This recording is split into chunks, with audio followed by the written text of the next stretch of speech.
कर्मचारियों का में जो डीए 4% का डीए था उसमें हमने एफसीपीसी में उसको पास किया है और वो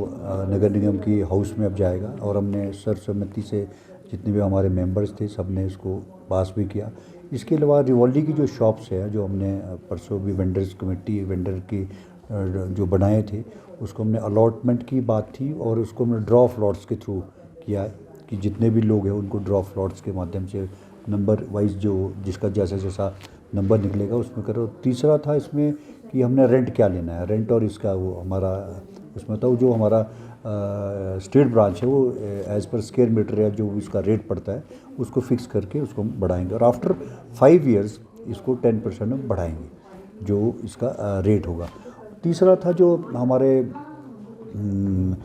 जितने भी टेंडर हो रखे हैं हमारे, क्योंकि कोड ऑफ कंडक्ट से पहले लोकसभा चुनाव आने वाले हैं, हमने लगभग 150 से 150 पौने 200 टेंडर्स किए। मैं चाहता हूं कि हमने एक फ़ैसला लिया कि जो उन टेंडर्स को इमीडिएटली कोड ऑफ कंडक्ट से पहले अवॉर्ड किया जाए ताकि उनको समय पर हमारा कार्य जो है वो रुके ना, हमारे जो डेवलपमेंट के काम हैं वो सारे होते रहें। ये सारे फैसले हमने इसमें लिए। तो और बाकी जनरल डिस्कशन भी रही जो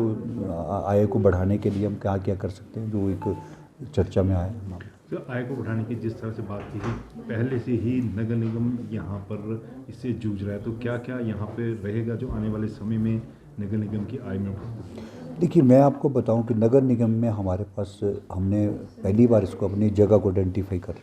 चाहे वो 5 फुट या 10 फुट जगह भी होगी हम उसको आइडेंटिफाई उस जगह को भी मैं चाहता हूँ कि यूटिलाइज़ करें हम, चाहे उसमें गुमटी बनाएं, चाहे हम उसको ईटीएम खोलें, चाहे उसको प्रॉपर्ली यूज़ करना चाहते हैं ताकि हम सोर्स ऑफ इनकम उसका बढ़ाएं अपनी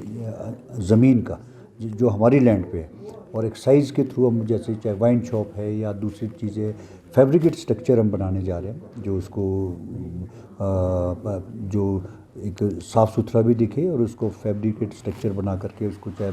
गुमटी के माध्यम से और उसको काम करना चाहते हैं। और इसके अलावा जो हमारी डंपिंग होती थी, इलीगल डंपिंग्स जो हमारे आपने देखा होगा आपदा में बहुत इलीगल डंपिंग हुई, हम आउटसोर्स के माध्यम से टेंडर के माध्यम से इसको करना चाहते हैं और एक नंबर डिस्प्ले करना चाहते हैं। नंबर जो है जिस आदमी को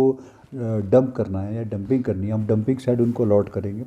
ऑनलाइन हमारा नंबर डिस्प्ले होगा, वो अपना जो उसका कूड़ा या डंपिंग है अवैध डंपिंग है मलबा है मिट्टी है वो हमको संपर्क करें और हम उसको डंपिंग साइड में ले जाएं, उसके चार्जेस हम लेंगे। ना कि अभी क्या हो रहा है जो हमने पाया है जो आपदा में जो डिज़ास्टर हुआ उसका बहुत बड़ा कारण था कि हमारे शहर के अंदर बहुत अवैध डंपिंग हुई, चाहे वो स्मार्ट सिटी की डंपिंग थी या इलीगल इंडिविजुअल की डंपिंग थी। मैं भी उसी में शामिल हूँ क्योंकि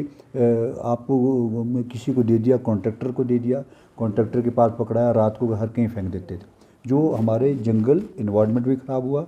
और लोगों को नुकसान भी हुआ। तो ये एक हमारा बहुत स्ट्रिक्ट उसमें एक्शन रहेगा और अब फॉरेस्ट डिपार्टमेंट को भी मैंने स्ट्रिक्टली लिखा है और जहाँ पर भी जो हम आउटसोर्स के माध्यम से जब करेंगे इसको जब नंबर हम डिस्प्ले करेंगे, जब हम सुविधा सब कुछ देंगे, उसके बावजूद भी अगर कहीं डंपिंग होगी तो बहुत हैवी पेनल्टी हम उसमें रखने जा रहे हैं। और हमारी 2-3 साइट्स डंपिंग साइट जैसे हमारे को इशू हो जाएगी उसके बाद हम इस कार्य को बड़ी तेज़ी से करने जा रहे हैं। अभी डंपिंग साइट्स का चिन्हित हाँ, 3 जगह हमारी डंपिंग साइट हो रही है जिसके एफसीए बने हुए,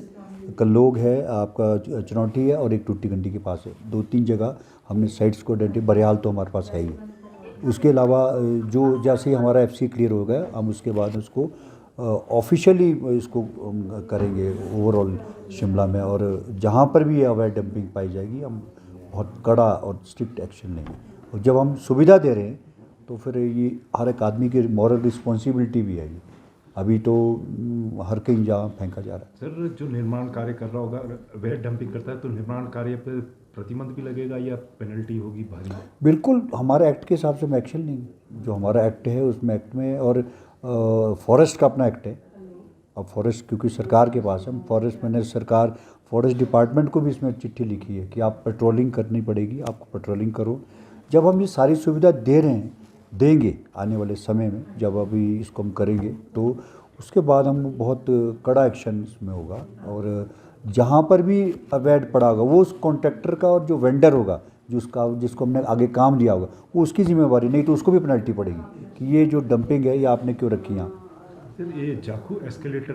का निर्माण कार्य क्या पूरा हो गया, कब तक इसका यहाँ पर उद्घाटन? देखिए आज उसका उद्घाटन होने जा रहा है और एस्केलेटर के ट्रायल्स चल रहे थे। आज शाम को उसका जनता को समर्पित करने जा रहे हैं। माननीय मुख्यमंत्री की भी संभावना है आने की, शाम तक लगभग 4 बजे का आसपास का इसका टाइम रखा है। तो वो क्योंकि माननीय मुख्यमंत्री जी कांगड़ा की तरफ गए हैं तो वो शाम को उनका भी आने का है, तो आज इसको जनता को समर्पित करेंगे।